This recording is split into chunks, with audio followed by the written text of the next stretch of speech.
Assalamualaikum warahmatullahi wabarakatuh. Kami akan mempresentasikan perancangan solusi prediksi kehadiran pasien pada penjadwalan operasi menggunakan machine learning dengan optimasi genetika algoritma oleh saya sendiri, Violin Mareta Tandiwijaya 1462300072 dan rekan saya Janua Reski Saputra NBI 146230000156. Pada pendahuluan, pelayanan operasi di rumah sakit memerlukan penjadwalan yang baik agar penggunaan ruangan operasi, tenaga medis, dan waktu pelayanan dapat berjalan secara optimal. Namun, perubahan jadwal, pembatalan tindakan, dan ketidakhadiran pasien sering menyebabkan ketidakefisienan pelayanan. Oleh karena itu, penelitian ini mengembangkan sistem prediksi status penjadwalan operasi menggunakan metode machine learning dengan optimasi genetik algoritma. Genetik algoritma ini digunakan untuk seleksi fitur dan optimasi hyperparameter, sedangkan algoritma decision tree, random forest, linear SVM, dan XGBoost dibandingkan untuk memperoleh model dengan performa terbaik sebagai pendukung pengambilan keputusan dalam penjadwalan operasi rumah sakit. Rumusan masalah dan tujuan penelitian. Penelitian ini memiliki beberapa rumusan masalah, yaitu bagaimana menerapkan metode machine learning untuk membangun sistem prediksi yang dapat mendukung penjadwalan operasi pasien, bagaimana mengoptimalkan performa model menggunakan genetik algoritma melalui proses seleksi fitur dan optimasi hyperparameter, serta menentukan algoritma terbaik di antara decision tree, random forest, linear SVM, dan XGBoost berdasarkan hasil evaluasi model. Penelitian ini bertujuan untuk membangun sistem prediksi yang dapat mendukung proses penjadwalan operasi pasien menggunakan metode machine learning, menerapkan genetik algoritma untuk fitur dan optimasi hyperparameter guna meningkatkan performa model, serta membandingkan beberapa algoritma machine learning untuk memperoleh model dengan tingkat akurasi terbaik sebagai pendukung pengambilan keputusan di rumah sakit. Perancangan solusi. Perancangan solusi ini diawali dengan analisis dataset untuk memahami karakteristik data. Kemudian dilakukan fitur engineering dan encoding agar data siap diproses oleh algoritma machine learning. Selanjutnya, data dinormalisasi menggunakan standar scale dan dibagi menjadi data latih serta data uji. Genetik algoritma ini digunakan untuk melakukan seleksi fitur dan optimasi hyperparameter, random forest, sedangkan proses pelatihan model dilakukan menggunakan decision tree, random forest, linear SVM, dan XGBoost. Seluruh model kemudian dibandingkan untuk memperoleh model dengan performa terbaik. Pengembangan dan evaluasi.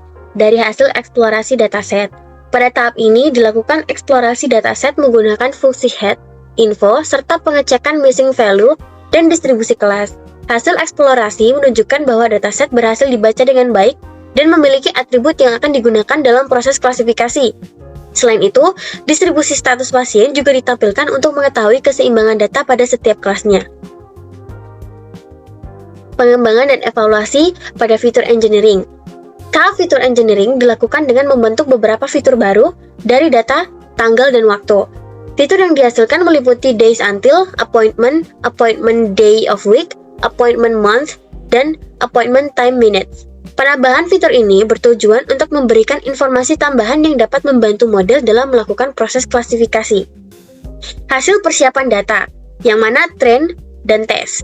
Pada tahap ini dilakukan pemilihan fitur, pembersihan data menggunakan Dropna, normalisasi menggunakan standar scale, serta pembagian data menjadi data latih sebesar 80% dan data uji sebesar 20% menggunakan train test split. Hasil pembagian data menunjukkan jumlah data yang digunakan pada proses pelatihan dan pengujian model. Pengembangan dan evaluasi untuk hasil fitur selection genetic algorithm. Seleksi fitur dilakukan menggunakan genetic algorithm dengan library deep. Setiap individu dievaluasi menggunakan decision tree, classifier, dan metode cross-validation untuk memperoleh nilai fitness. Setelah proses evaluasi selesai, diperolehlah kombinasi fitur terbaik yang digunakan pada proses pelatihan model machine learning. Pengembangan dan evaluasi untuk hasil training model. Pada tahap ini dilakukan pelatihan 4 algoritma machine learning, yaitu decision tree, random forest, linear SVM, dan XGBoost. Setiap model ini dilatih menggunakan data training. Kemudian dilakukan prediksi pada data testing untuk memperoleh nilai akurasi, weighted F1 score, serta waktu pelatihan. Pembahasan selanjutnya akan dijelaskan oleh rekan saya. Terima kasih. Oke, selanjutnya untuk slide ini saya akan menjelaskan mengenai hasil proses fitur selection menggunakan genetic algorithm. Pada tahap ini, genetic algorithm digunakan untuk memilih kombinasi fitur yang paling optimal dari seluruh fitur yang tersedia pada dataset. Proses seleksi dilakukan menggunakan priority EP, di mana setiap individu mempresentasikan kombinasi fitur tertentu. Kemudian setiap kombinasi dievaluasi menggunakan decision tree classifier dengan metode cross validation untuk memperoleh nilai fitness. Setelah beberapa generasi, proses evolusi berlangsung, diperoleh kombinasi fitur terbaik yang selanjutnya digunakan pada proses pelatihan model machine learning. Dengan adanya proses seleksi fitur ini, model hanya menggunakan fitur-fitur yang benar-benar berpengaruh sehingga dapat meningkatkan akurasi sekaligus mengurangi kompleksitas model. Seperti ini ya perbandingannya. Saya pakai linear, expose, rainforest, decision tree. Setelah mendapat fitur terbaik, langkah berikutnya adalah melakukan proses pelatihan model. Pada penelitian ini kami membandingkan 4 algoritma machine learning, yaitu decision tree,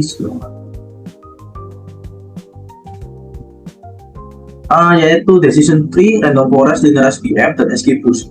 Seluruh model dilatih menggunakan data training yang telah dipersiapkan sebelumnya. Setelah proses pelatihan selesai, masing-masing model diuji menggunakan data testing. Dari proses tersebut diperoleh beberapa parameter evaluasi seperti aberration, weighted F1 score, serta waktu pelatihan. Hasil inilah yang nantinya digunakan untuk menentukan algoritma mana yang memiliki performa terbaik.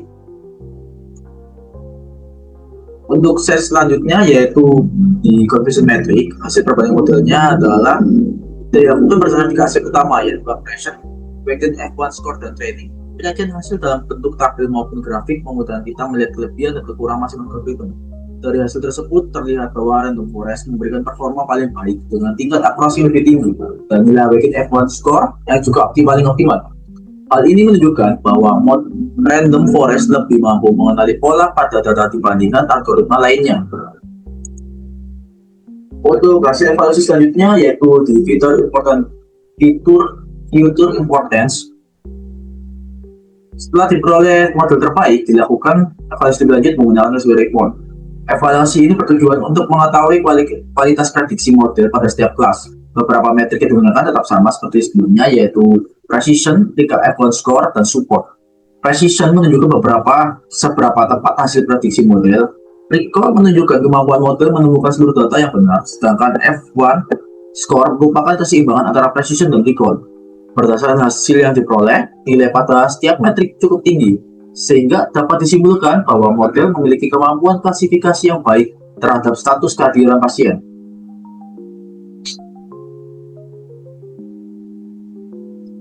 Berdasarkan hasil pengembangan dan evaluasi seluruh algoritma machine learning, berhasil melakukan klasifikasi terhadap status kehadiran pasien berdasarkan data historis. Proses fitur engineering menghasilkan beberapa fitur baru seperti dash until appointment day of week, appointment month, dan appointment 10 minutes yang membantu meningkatkan kualitas data. Selain itu, penerapan genetic algoritma GA berhasil melakukan seleksi fitur dan optimasi hyperparameter sehingga performa model menjadi lebih optimal. Hasil perbandingan menunjukkan bahwa random forest memberikan performa terbaik dibandingkan decision tree, linear SVM, dan XGBoost. Berdasarkan nilai akurasi dan weighted F1 score, evaluasi menggunakan klasifikasi report dan confusion metric menunjukkan bahwa model mampu mengklasifikasikan sebagian besar data dengan baik. Analisis fitur importance juga menunjukkan bahwa dash until appointment, minutes, X, dan scheduling interval menunjukkan fitur yang paling berpengaruh dalam memprediksi status kehadiran pasien. Untuk kesimpulannya, berdasarkan hasil penelitian sistem prediksi status kehadiran pasien berhasil dikembangkan menggunakan metode machine learning dengan optimasi genetik algoritma. Cahayanya sedikit jatuh-jatuh ya. Tahapan pengolahan data mulai dari fitur engineering, encoding, normalisasi data, hingga pembagian data latih dan data uji berhasil dilakukan. Algoritma berhasil meningkatkan kualitas model melalui proses seleksi fitur dan optimasi hyperparameter. Hasil perbandingan menunjukkan bahwa random forest memberikan performa terbaik berdasarkan akurasi dan weighted F1 score. Selain itu, analisis fitur importance menunjukkan DS dan scheduling merupakan fitur paling berpengaruh dalam memprediksi status kehadiran pasien. Model terbaik yang diperoleh kemampuan disimpan sehingga dapat digunakan kembali untuk proses prediksi di masa mendatang. Cukup sekian presentasi saya dan kawan saya. saya akan memberikan penutup. Semoga hari kalian selalu ceria dan membahagiakan. Terima kasih. Wassalamualaikum warahmatullahi wabarakatuh.